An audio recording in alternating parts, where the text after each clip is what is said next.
Gentlemen, and greetings from spring. Springtime has arrived here at the Washington State Convention Center. Yay! We love it. We're happy to see you. We're the 33rd, not quite annual Northwest Flower and Garden Festival. Did y'all miss us last year? Yes. Yeah, we miss seeing all of you. I really didn't care for unemployment, but such as it was. But I was so glad to start up back again and knew I'd be seeing you once again. We have a full schedule today as well as tomorrow. We're sort of like, we go through 6 p.m. tomorrow. We're like galanthus, that lovely little tiny delicate bulb that comes up in February, blooms for about 5 days, gets you all excited for spring, and then it disappears. But it comes back in February. That's just like us. And we'll be back February 15th through the 19th in 2023. Mark your calendar, tell your boss you want the week off, do anything you can. No, you're not taking a vacation that week. I've had people ask me the dates because I want to plan a cruise, but I don't want to be gone. I'm Janet Ensley, and it's been my pleasure to be bringing you these seminars for 17 years now. That's quite a lot of seminars, and I've met quite a lot of wonderful people over the years. Please silence those videos and cameras, and no picture taking, please. Turn off cell phones, pagers, and beepers so they don't annoy the folks around you.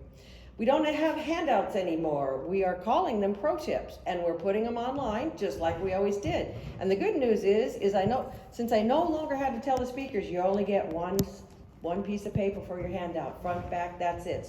Cram it all in.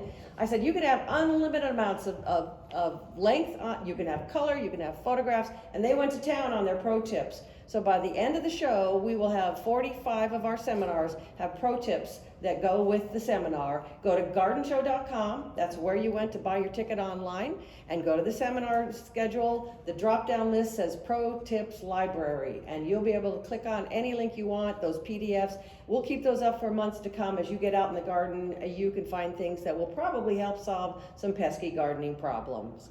And there will be a book signing immediately after the seminar. You can't miss it. Walk out the doors, hang a left, you'll see the wall of purple. That's our University of Washington book signing station. Please support University of Washington books. There's really no other game in town to do this for us. So we hope you don't go to the big box bookstore in the cloud and buy it. You know who I'm talking about. And support our local independent, Seattle's oldest independent bookstore. So we really appreciate the work that they do for us. Now every morning I start off the day with my gardener's serenity prayer. So you can think of that as you go about your day and go about your gardening this spring. God grant me the serenity to accept those things in the garden I cannot change, the money to change the things I can, and the wisdom to hire a professional.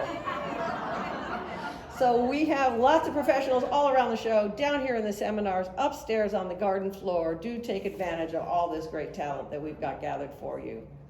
Now it gives me great pleasure to introduce once again here at the Northwest Flower and Garden Festival, Dr. J.J. Purcell. Dr. J.J. has been working in the field of natural health and wellness for over 20 years. Her dedicated focus turned to plant medicine in her early 20s, but her interest began as a child at her father's flower farm. She holds a doctorate in naturopathic medicine and master's in acupuncture from the National University of Natural Medicine. Her books include The Herbal Apothecary, Master Recipes from the Herbal Apothecary, Medicinal Herbs for Immune Defense, Medicinal Herbs for Family Health and Wellness, and The Woman's Apothecary. Her latest project, a modern version of the Culpeper's Herbal, will be published in November 2022. Dr. JJ's love of creating beautiful places still resides, and she spends much of her free time on her acreage manifesting secret spots of garden bliss. She's here to talk about gardening with Culpeper, the healing power of herbs. Let's give her a warm welcome.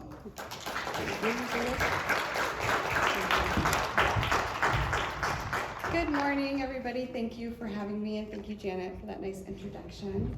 I've been talking here at the Northwest Flower and Garden Show for several years, and I'm always humbled that she has me back every year. It's such a fun place to come and get inspiration for the year and be surrounded by like-minded folks, which is, I don't know about you, I always feel my best when I'm surrounded by people with the same interests and passions. Makes me feel good, so thank you for coming this morning. It's really hard when you've got multiple talks going on. I was just next door listening to the hummingbird talk, and it was really hard to pull away to come here and speak to you. But thanks for being here. I appreciate it. As usual, I'll be talking about healing plants, medicinal plants, and I prepared a little talk today to take you back in history to better understand our relationship, not only with the plants that have really been the foundation of our pharmacognosy and pharmaceutical medicine of the modern day, but also our relationships with apothecaries and how they serve as a really prominent place in our communities for health and wellness, and also to give you a little piece to consider to bring back some of these plants and put them in your garden for healing medicine that have kind of gone by the wayside. Recently, I had the pleasure of working with Microcosm Press. It's a little independent publishing house in Portland, Oregon, to reprint Culpeper's The Complete Herbal. This is a treasured resource for not just herbalists, but modern medicine, and we'll be talking more about that in just a little bit. As with anything that's centuries old, there are definitely some plant entries that are probably best to leave behind unless you want to purge your guts out for days or nearly stop your heart as a way of treatment. But there are more than not a lot of entries that are very useful for us to use to treat our day-to-day complaints so that we can go about our day feeling healthy and well. But before we dive into the plants, let's go a little bit of backstory. So Nicholas Culpeper, the bad boy of the herbal world, he was born in England in 1616, and the 17th century is one of the most turbulent times in British history, from the gunpowder plot to the Great Fire of London, and of course, another return of the plague. The majority of London occupants, really the mid and lower class, lived in poverty, most of them having maybe one meal a day at that time. And this really shapes the ability and access to medicine at that time, and the great separation between upper class and the ability to have resources for medicine, and the mid to lower class, which really depended on their local community and those that had relative information and education around the plants to help them heal should they get sick. When Nicholas was a young boy, unfortunately his father died, so his mother took him back to live with her father, really hoping that her father would help educate and send Nicholas on his way to a prominent adulthood. And his grandfather really had high hopes that he would follow his footsteps as a preacher. It didn't quite work out that way, but he was well educated, and his grandfather did an excellent job ensuring that Nicholas was educated in all of the major subjects, including Latin, which will be important later on. He didn't really show favor for the preacher life, so it was decided that he would pursue medicine and become a doctor. But throughout his life, Nicholas really took advantage of his grandfather's library, and he read everything from Pliny to Galen to Paracelsus, anything from medicine to astronomy, astrology, and esoteric sciences, and kind of started to mold it all together. These were, a lot of these were considered radical and new ideas. But to return to the story, off to medical school, Nicholas went, but it didn't take long for him to discover that his ideals and ideas didn't really mesh with the stagnant and limited views of the professors in the medicine of the time. He was often reprimanded for his free thinking and radical ideas. So he was really unhappy and no longer wanted to conform to this life that wasn't really in line with his own, so he devised a plan of escape. And the next part of the story is somewhat of a choose-your-own adventure. So much of what's published, like 98% of what is published about Culpeper during this time, was that he was in love with his childhood sweetheart, Judith Rivers. She happened to be a heiress, had lots of money, and they decided that they were going to run away and elope. Unfortunately, what's written is that Judith was off to meet him in her carriage. It got struck by lightning and she was instantly killed. Tragic. Should you choose a different ending, it might go something like this. Culpeper was really bored and a bit of a rebel at medical school and decided to run away. And this romantic lightning story was later created to elevate his memory and status, but in truth was nothing more than kind of an esoteric allegory for his underlying passions. You can decide. Either way, Grandpa was not pleased. And as a result, he was shipped off to London to be indentured in an apothecary to be trained. So at that time, you paid a professional to train you. I'm not sure how long the standard amount of time was, but after 7 years, Culpeper's mentor took the money and ran. So very long indentured service.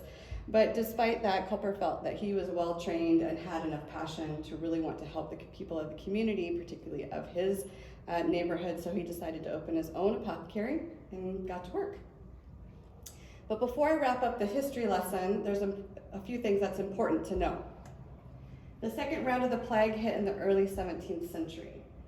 The College of Physicians, who were the primary leaders of medicine and resources, they somewhat washed their hands of it. They did not have any kind of practice that led to any kind of success. People were just dying right and left.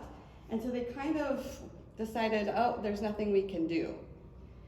Only the wealthy could afford medical care, and much of the upper class did not believe the lower class were worthy of medical care, so it didn't matter to them. So therefore, what ended up happening was this great shift that the local apothecaries, they became responsible for the majority of the population to help and do what they could to heal the people around them. So the apothecaries became the healers of the community. Typically, there was one located in each borough or neighborhood, and they would serve all of the people in that area. The apothecaries and the people that worked in them were the ones that worked day in and day out with the medicines, trying one thing, mixing up another formula, really doing everything they could to try to find a cure, so particularly for the plague. You know, it was so massive and destructive. Over time, they did figure out a few things, and they did figure out a few solid formulas, and they started to actually have success. Well, upon having the success, the College of Physicians did not like that.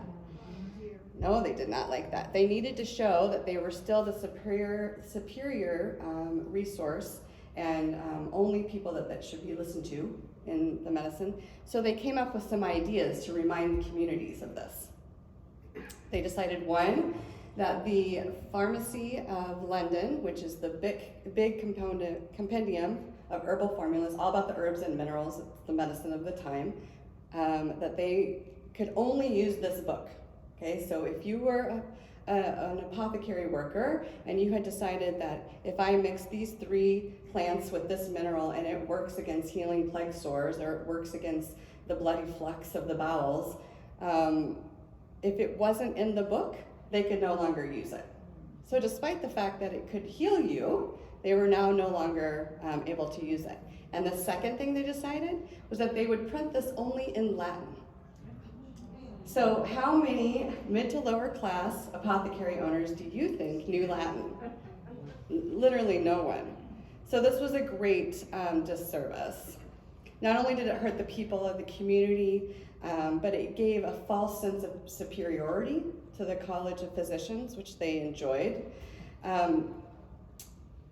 To make matters worse, they also started to patrol all the apothecaries, just looking for any reason to shut them down. Well, Culpeper, being the kind of person that he was, this just wasn't going to be okay with him, and he just couldn't tolerate this. You see, there's a few things you need to know about Culpeper, and one that at the time, and still today, he would be considered what we call a radical. He did what he knew in his heart was right for the betterment of those around him.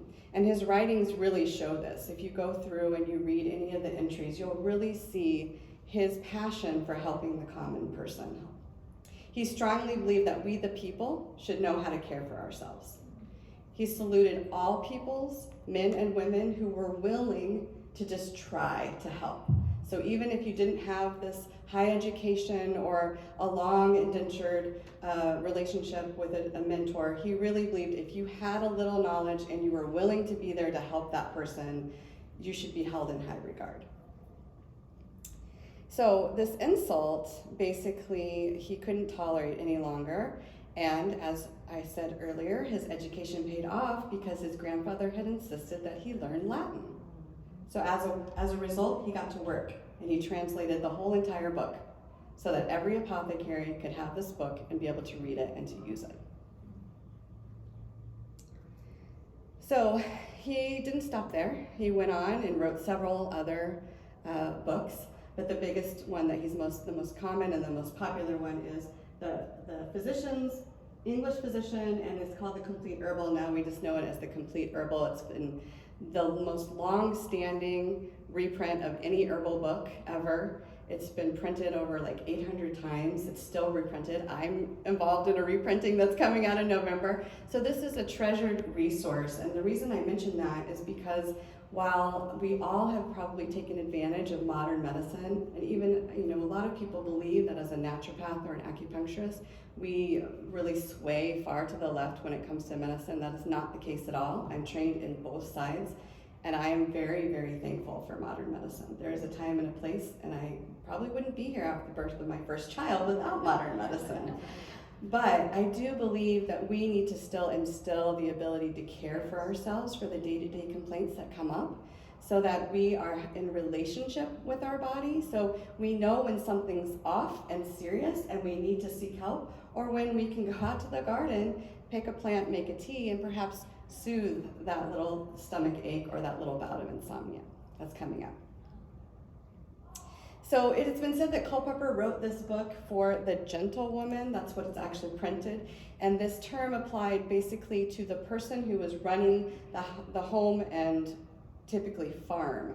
So the person that was in charge, kind of managing the day-to-day, typically that was the woman of the house. The man of the house would be out working, and the woman was managing everyone and everything. So this book is not only just for people, but when things go awry with the livestock, how to care for that, because livestock equals financial security of the time. So this book is really written for that person, anyone to take charge. It's also said that maybe he wrote it for his wife, Alice, so she could take care of herself after his passing, knowing that an injury that he had sustained earlier in his life would probably cut his life short, which it did. So moving forward, today, our modern world, we believe we have the benefits, like I mentioned, of modern medical advancements, but that doesn't mean we need to completely disregard the medicines of the past. There still is a lot of opportunity there to get to know. So my dad had a flower farm growing up, and I graduated with a biochemistry degree. And I mention this duality because it's afforded me the opportunity to really look at plants and medicines from both sides. And I really appreciate that. I love drinking a cup of lemon balm tea and instantly feeling how it makes me feel, which is pretty darn good after a stressful day. But I can also go to the lab and I can isolate bioconstituents and look at them from that perspective as well, and how it calms the central nervous system. And I find that very valuable to be able to do that. I think it's fun. I value the curiosity of both sides, but 500 years ago, they didn't have that luxury. It was all trial and error. And so yes, some of these remedies didn't turn out so well, but it's kind of like sacrifice a few for the greater good sometimes, or they were very big, strong learning experiences. So the plants that are still around today, I'd like to share a few of them for you to consider. Maybe you'd like to add a few to your garden this year. So this is just a list of the ones that we're going to treat, but I'll just move on here. So gentian is a great place to start, because as a naturopath, we believe everything starts in the gut. I don't know if anyone's seen a naturopath, but we're all about the poop. What's going on? Is your digestive system running? Is it effective? Is it healthy? It's a true reflection of the rest of your health and well-being. So gentian is the perfect place to start because it's an excellent medicine for the entire digestive system. Culpeper really details its usage in his entries, and much of them are the same as the way that we use them today. Although he does recommend it for one that I haven't tried, which is excessive swooning. So if you have that come up, give it a try. Gentian has a long history of use as an herbal bitter in the treatment of digestive disorders. Herbal bitters are digestive aids that were once sold and patented as medicines, and now are the key ingredients in hip cocktails across the country, which you can buy in cute little packages.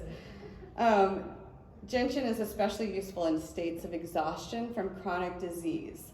So if anyone has cancer, kidney, heart, this long-standing chronic diseases that have really taken a toll on your digestive system, gentian is an excellent, safe, effective way to really bring tonic and tone back up to that digestive system. I know that I am fully vaccinated. I had COVID not too long ago. I was exhausted after it, and gentian really helped to reinstate my energy and give my mental a little boost because it was so tired as well. Anytime there is a lack of appetite, particularly with or after illness, gentian is a really good choice. It's also studied, just so you know, there will be citations on some of these slides, and I'll also say it's been studied or clinical trials, this and that. I have all of the citations. Please don't hesitate to email me if someone would like those. Most of them you can just Google under PubMed or NCBI, which is another database with clinical trials and clinical studies. But I just want to let you know that I'm not just spouting this information. It is clinically proven, and I can provide you those resources if you're doing something where you need it. So it is studied. The root itself is anti-inflammatory and antiseptic. It's a bitter root, and it can increase the bile to the intestines. So if gallbladder is where you tend to struggle, or any kind of fatty, meat-rich meals tend to give you some discomfort, take some gentian. Drink your cup of gentian tea after your meal. I had a gentleman when I worked in an herb shop many moons ago that would come to my shop every Wednesday, and he'd have a cup of gentian tea. He was from Malta. He was the most just wonderful man in his 70s, and he'd just tell me stories of, olive trees and, all the gorgeousness of Malta. And one day I just said, why do you come here every Wednesday and have this cup of tea? And he said, well, you can't say anything, but I promised my wife I would stop eating hamburgers because they give me so much pain in my digestion and my gallbladder. But I sneak down here every Wednesday and I have a hamburger. But I come here right after and I have my cup of gentian tea, and then she doesn't know. I thought, okay, secret's safe with me.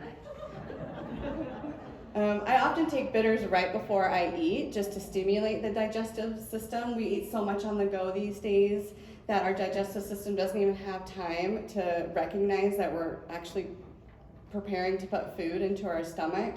So when you take bitters, what it does is those receptors on the tongue actually pick up the bitter principle, and it alerts the body, oh look, food's maybe coming, and so it turns on the stomach and it brings that hydrochloric acid to the gut. It gets the body ready to digest the food, because if you are on the go and you're eating really fast and then you put a bite of or a whole burrito in your belly, the stomach is playing catch up at that point. And then more than likely it'll shift it down the line. So then the pancreas is playing catch up and the small intestine has to play catch up.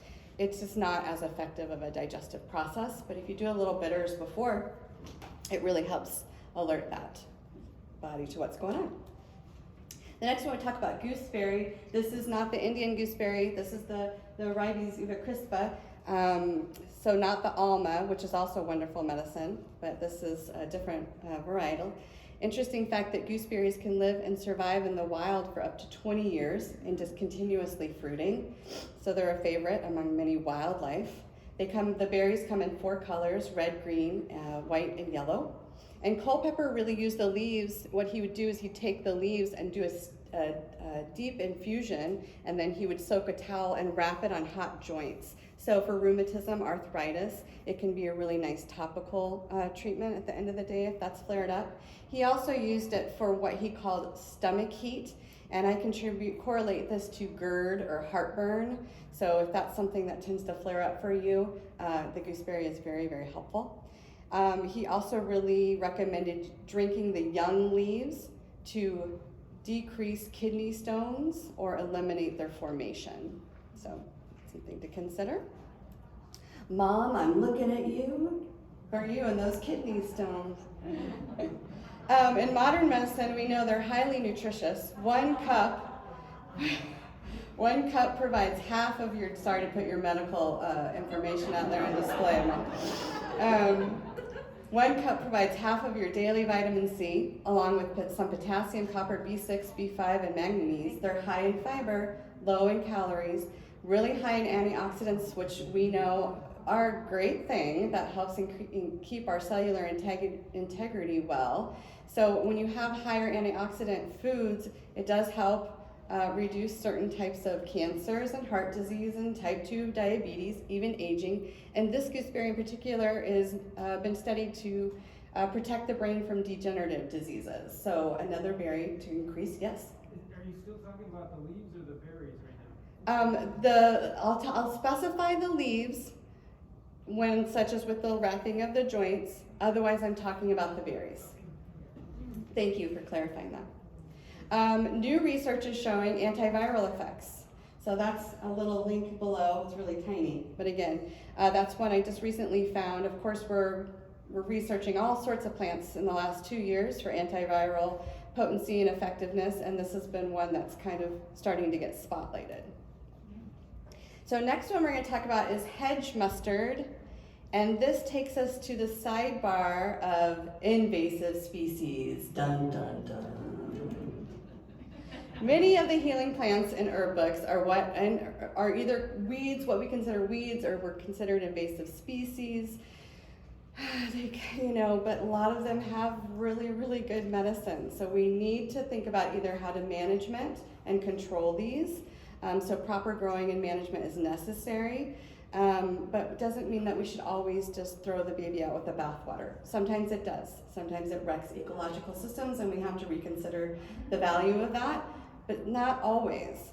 So this is one of my favorites. A weed is a plant that has mastered every survival skill except how to grow in rows. And then, of course, everyone's familiar with this one. The only difference between a flower and a weed is judgment. So just consider the next time you see a dandelion or a hedge mustard, and maybe look at it with a little more fondness instead of extreme disdain. Despite my best management efforts, we have a lot of this on our acreage, and so researching it became important, so I had to figure out what to do with it. It landed on my highlights list with the Culpeper readings because it said the leaves could be used to purge the brain by sneezing. Now, I'm not exactly sure what the brain needs to be purged of, but I'm super curious, so I'll report back on that one. It was also the first entry that mentioned licking medicine, and I had to kind of do some research to figure that out, to realize licking medicine is syrup. It's so sweet that you lick it. Today we use hedge mustard with a focus on the respiratory tract, in particular the upper respiratory tract. So eating the young little leaf buds have shown to just nip an upper respiratory cold, the onset of it, right in the bud. Really good for vocal strain, laryngitis, swollen glands. Makes a great syrup, as Culpeper attested. A really good expectorant to pull that mucus up and out of the body. Again, it has antioxidant properties, and research is now being studied on cancer prevention, and studies have also shown its antimicrobial actions. So hopefully that will give you a little bit of consideration the next time you see hedge mustard taking over your little patch. The next one is loosestrife, and we use loosestrife pretty much the same. It's got that beautiful, tall flower with such vibrant color. I just think it's a perfect thing to add to the garden. Culpeper didn't have a lot to say about this. We have a lot to say about it in modern herbalism, but one thing he did say is if you take, so let's say you harvest what you need for the year, and then you've got a bunch of the dried stalks just kind of left over, he did say throw those on your campfire or your outdoor fire, and they will drive away gnats, bugs, and I'm guessing mosquitoes. So that might be a nice thing to add to your campfire. The whole plant is used, especially the root, and it really handles hot inflamed situations. So think about nosebleeds, gum bleeding, wounds, excessive menstruation. It works really well to stop that hot blood and close up, cauterize it almost. And it also works very similar as calendula in that it pulls tissues together in a wound situation. So it can be very helpful.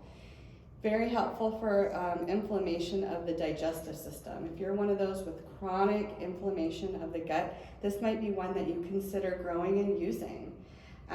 So it can be used in acute or chronic situations. So let's say you ate something or you picked up something and you just have a short bout of loose stool or digestive inflammation and it passes in a couple days. This will help you get over it.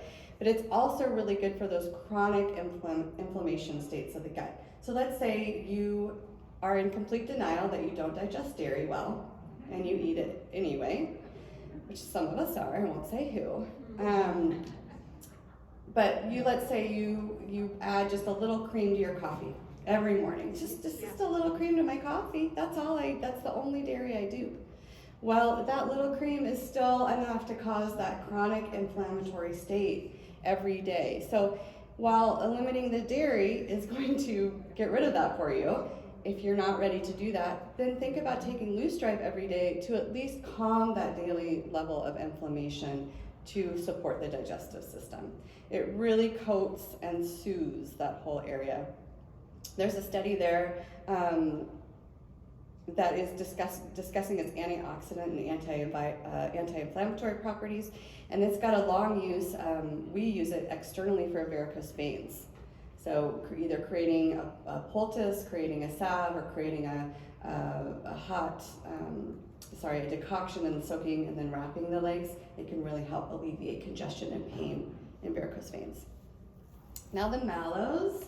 This includes the marshmallow and the mallow, all families here. And it was recorded, using mallows has been recorded all the way back to the 3rd century BC, where a Greek physician, Diphilus, he commented that it was part of his regular daily diet. He said, "For me, olives, endives, and mallows provide all the substance I need." Well, good for him. I need a little bit more, but it's been around and used for a long time, and as a modern herbalist, we use it a lot. Culpeper held it in very high regard because he said this was the herb that cured his son of the bloody flux. That was a common ailment at the time. We know now that this was amoebic dysentery. So if it's good enough for that, I think it's good enough for us. It's very, very cooling in all manners, inside and out. So anytime you have inflammation on the skin topically or internally, mallow is going to be a really good choice. Hot, burning throat, mouth sores, these can come naturally through, diet or other things, but also with modern medicine treatment, such as cancer treatment. Mouth sores can be a really big problem, so mallow can really help soothe. You can make an easy lozenge out of mallows and just suck on that, and it can provide a lot of relief for people. Again, digestive upset and irritation. Really good for respiratory irritation as well. So when you have that bronchitis type of picture where there's a lot of inflammation and irritation, spasmodic coughing, it can really help calm that and reduce some of the pain. And it's also really good, as I mentioned, it's cooling, right? So anytime there's trapped heat in the body, headaches, that's often a lot of trapped heat. Joint pain, there's often a lot of heat in that part of the body. So mallow would be a good choice.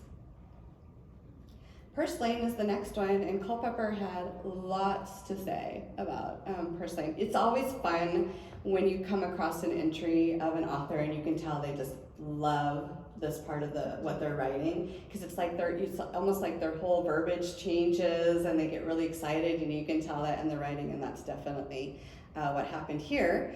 Topical applications, he said, which I'm dying to try. I'm not dying to have a crick in my neck, but he said when you wake up with a crick in your neck, do an infusion of purslane and soak a towel and wrap it, and it'll totally help heal the crick in your neck.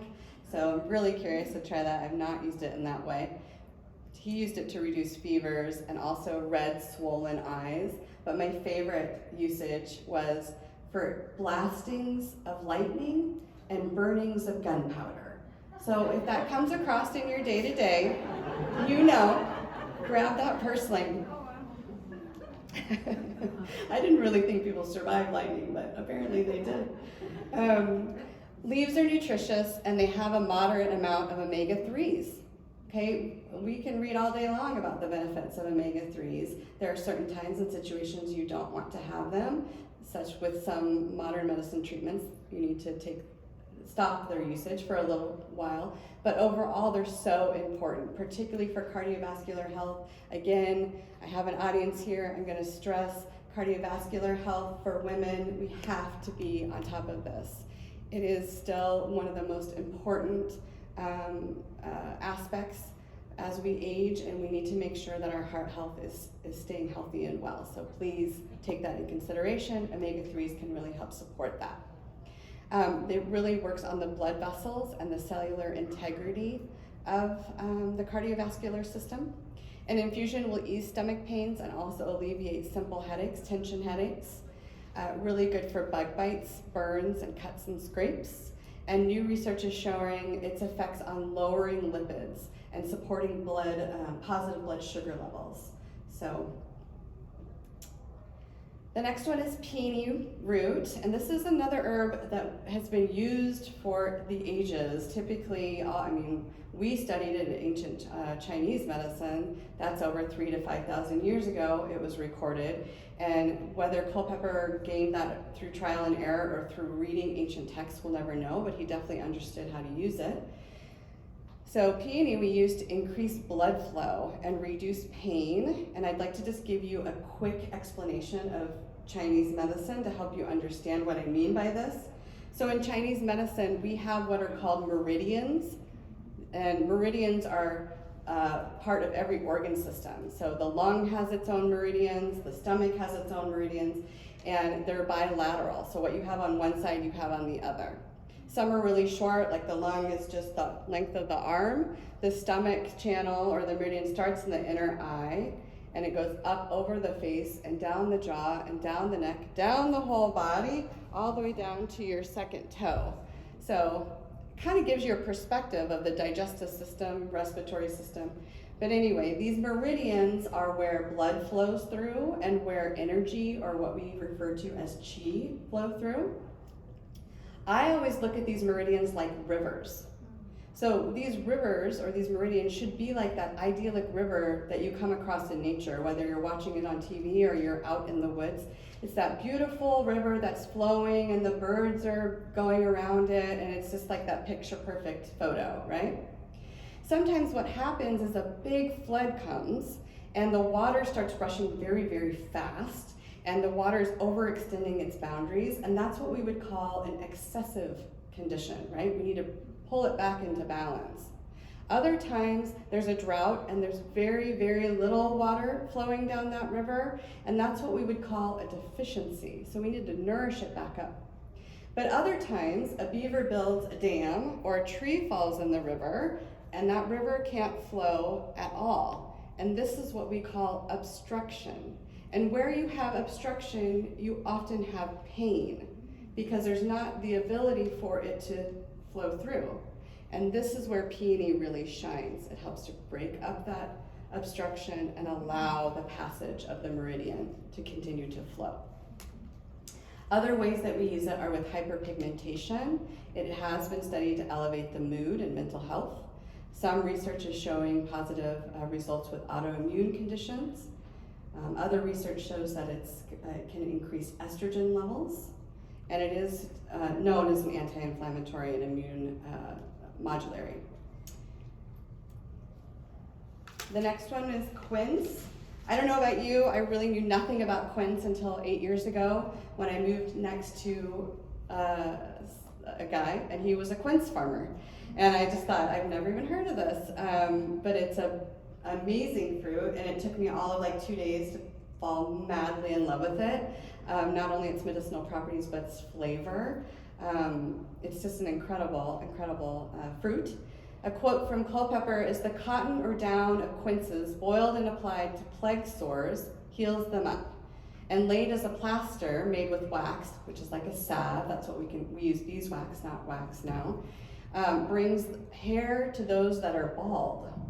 So plague sores and baldness. I mean, win-win. Soaking the seeds can be a natural antacid, so it can really help to decrease heartburn and GERD or any kind of digestive upset that occurs immediately after eating. It's also used to treat skin conditions. I mean, if it's used to treat plague sores, I think we can use it pretty much on any thing we got. Also really good for eye inflammation. The fruit is high in antioxidants. So good for you. It's a digestive tonic, it's anti-inflammatory, superior for GI bleeds or ulcers. It can really go in there and help to soothe and heal. And various literature reports that quince is rich in microbiostatic agents. So we use these in the isolation to create new pharmaceutical drugs. So quince is used in that process as well. Self-heal is one of those I feel like everyone should have in the garden. If you don't have anything and you have self-heal, give it a try. It might work. It's just one of those panacea herbs that are so helpful for so many different things. I should have said, I'll have growing stuff up here. I'm not going through the growing stuff. You guys can take that on. But again, if anybody wants a copy of the slides, just email me and I'll send you all of that information too. Culpeper says, and the proverb of the Germans, French, and others is verified in this, that he needs neither physician or surgeon that hath self-heal to help himself. So I think this was one of his favorites. And while we've had a lot of successes, there's many other ways that he's used it I've never tried, but in modern medicine, we know it's an antibacterial agent, and it's proven to fight bacteria such as E. coli, that can be on externally or internally. Typically we use it for skin complaints, rashes, bites, those kinds of things. Again, another one for fevers, gastro complaints, kidney, it has some affinity for the kidney, it can be really helpful. In spiritual medicine, in many traditions, if you have a dream and you are bitten by anything, person, animal, insect, fish, when you wake from that dream, you take the self-heal and treat it as if it is real. They consider that to be a real injury, so something to consider. In June of 2021, there was a new study put out that the inhibitory effect of self-heal extract on SARS-CoV-2 showed prominent effects. So that is promising treatment. And also study lots of PubMed research on antioxidant and cancer treatment. Now, teasel, I love teasel.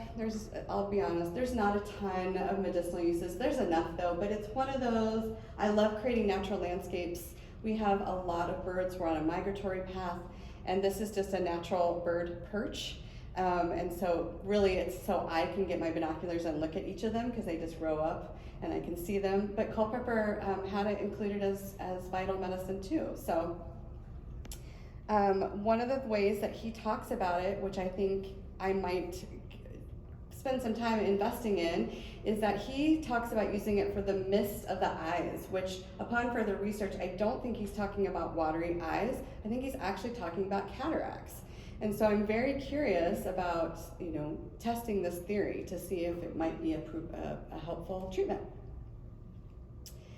We also use it to strengthen the stomach and the appetite, in particular after illness, so similar as what we've talked about before. But there's a lot of research showing that it helps the liver specifically. So I'm not talking about curing the liver of disease. What I'm talking about is taking the healthy hepatocytes, those are the cells of the liver, and keeping them healthy. So what you have left, and keeping it in well health, and also improving the overall function of the liver. So basically tonifying its natural function. Tormentil is, again, another one you can tell by his writings that he held in high regard. This is one of the medicinal plants that he said he used to cure the plague, so take that for what it's worth. In Culpeper's time, keep in mind, there was a lot, if not everything, ended up in either some kind of pussy, putrid, gross, wound, stinky mess. That was just kind of the name of the game in the 17th century. And tormentil seemed to really be a focus of treatment in these kinds of things. It's powerfully astringent, so what I mean by that is that all that excessive, whether it's leaking of fluid or pus, it really pulls that out and then knits the tissue back together. Great for bleeding gums, helps to support that. You can make a mouthwash out of this and just rinse. Great for nosebleeds, people with the chronic nosebleed, taking it on somewhat of a regular basis. Nasal discharge, if you're one of the people that just always has the drip, drip, drip of the nose, this might be one that you want to consider. Watery eyes, so you can see the theme. Things that are leaking and need to be tightened up. Great for a gargle for sore throat. Great for slow wound healing. I've used this with great success with when I blend it with calendula for bed sores. So those that are confined to the bed, that get those awful bed sores they're impossible to heal because you're just flipping from one side to the other. It's not enough time. But using powdered calendula and powdered tormentil together and packing the wound, I've seen some pretty amazing healing from that. Research shows that it's antiviral, antibacterial, antimicrobial, and it's also an immune stimulant. The next one is vervain. This is absolutely one of my favorites. I really truly believe everyone in the world should be on vervain, particularly after the last 2 years. It's extremely soothing to the central nervous system and calming of the mind from the nervous system firing. It's also a mild sedative, so as I talked about yesterday, we talked a little bit about insomnia. This is a really good one if it takes you a long time to fall asleep. So you lay down, you're tossing and turning, and you're just one of those that knows it's going to take a while. Vervain can actually help decrease that amount of time and increase the amount of REM sleep or deep sleep. One of my favorite quotes about vervain is, "Strange that a plant which inherits no remarkable sensible quality should possess so many virtues." It opens up slow, sluggish, obstructed systems to all proper function. So again, think about peony. We talked about the obstruction. This is another one. I really like it in small, tight spaces. So think about microcirculation in joints that are congested and hot and inflamed, to open up those channels to get the blood flow to reduce that pain. I also think about it in headaches, more like migraine and tension, where it's really focused on that swelling of the vessel and kind of calming that back down. It's an excellent choice for anyone with stress, worry, anxiety, or melancholy. Just kind of helps bring up to a nice level of plateau. Useful when taken internally in the treatment of headaches, fevers, nervous exhaustion, and depression.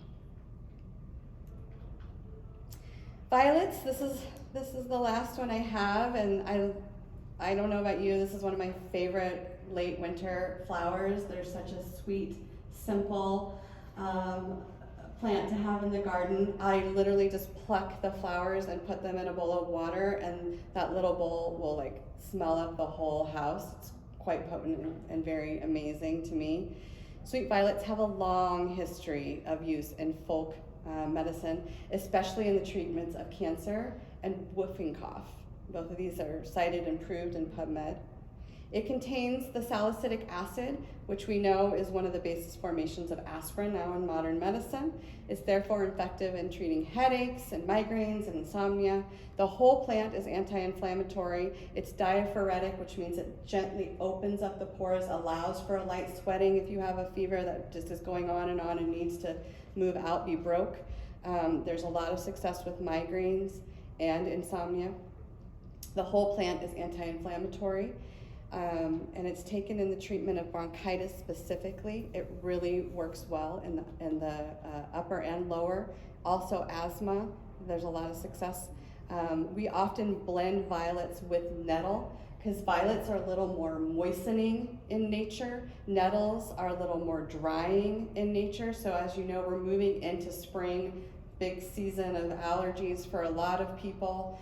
The cherry blossoms are gorgeous, but for some people they're a nightmare as they walk through, and nettles are a great choice because it has the antihistamine blocker. So it blocks those mast cells so you don't get that huge reaction. But sometimes when people take nettles, they get headaches. And they're like, oh, I can't take it. It always gives me a headache.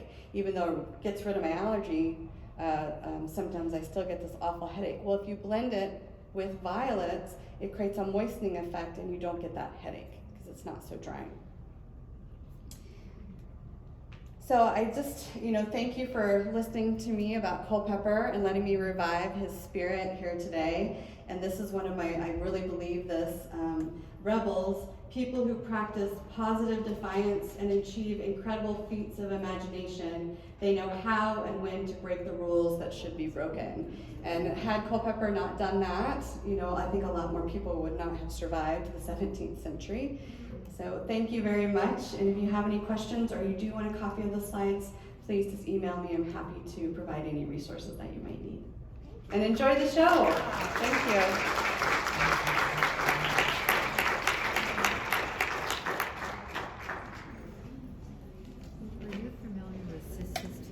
Yes. Yeah, because I follow Dr. Klinhart. Oh, You yes. know who he is. Yes. But that, I think, is remarkable because he, on YouTube, I think it is, it shows him walking with a gardener. Have you seen that? I have. Isn't it amazing? And all the minerals from the ocean. I know, people need more exposure to that. It's just like, how can we blast it? I know. And are you familiar with Richard Lloyd? I'm not. Okay. He's a herbalist down in Graham, but Oh. I take a lot of his tinctures. I've got Lyme disease, so. So yep, you're on it then, Yeah, all the so, things. Yeah, lots of things. But anyway, yeah, I thought, the Sisters tea just is not that expensive. It's There's not. so many of these things. But a lot of herb shops don't carry it. Oh, really? And that's, I don't, order it through Klinhart. Yeah. So we just got to get the word out. Yeah. Thank you so Thank much. you. Yeah. Hi. This is the first book I ever bought. Oh, Is this one like the new? this is the first. This was the. First. This is the Okay. first book. And then this was my second. And then, so this one is like 100 plants. Everything from growing to harvesting to make, and then every medicine, how to make every single Yeah, medicine. this one doesn't have like the growing as much. No, this is like your A to Z, like something's come up, what do I do right Yeah, now? that's what And you I flip have, to it. yeah. So if you want to grow more, this would be the best. Yeah. And do these have growing? So this is, they took 2 chapters out of this one and made these mini ones. Okay, so these I already basically have. You have that, and then But you already this have one it. is good for growing. Yes. Okay. cool. Yes. Thank you. Yeah. Hi. Sure. Yeah, it's Dr. JJ Purcell, Pursell, at Gmail. You're so welcome. Dr. JJ Purcell. JJ and then Pursell at Gmail. Yeah, and no period, just DRJJ Purcell. All right. Thank you. You're welcome. I like your shirt. I have a plant select garden Oh, at our zoo. oh, really? Oh, We go down to Jeffrey's botanical gardens for everything. oh man, It's pretty cool. that is really cool. Hi. Hi, I just wanted to thank you. Of course. I missed your talk last night because my daughter was having a hard time, but Aw. I'm actually going to get my doctorate for psychiatric mental health, and I want to do my project on incorporating like gardening and medicinal stuff for mental health. Very So I think cool. I just want to thank you. Well, reach out if you have any questions. I'm happy to help in any way that I can. I'm catching up on reading and learning, so because I'm coming from more, I'm just getting into more of like plants and Yeah. everything. So Well, thank you good very luck. much. Thank you. Don't keep me posted. I will. Okay. I want to get the slides. so- Okay. Hi. Also for coming. Of course. I got a couple of your books when you were last. Oh, thanks. I'm waiting to like take the next step. Uh-huh. And take some online classes. Yeah. Because I'm the horticulture background. And then I grow the Okay. Will you email me so we can find a time to chat? Okay. And then like I can tease out what might be the right route for you. Sounds great. Yeah, because me just throwing something out might not be the right thing. Let's email. Yeah. And thank you. You're so welcome. Take care. Everybody was told about your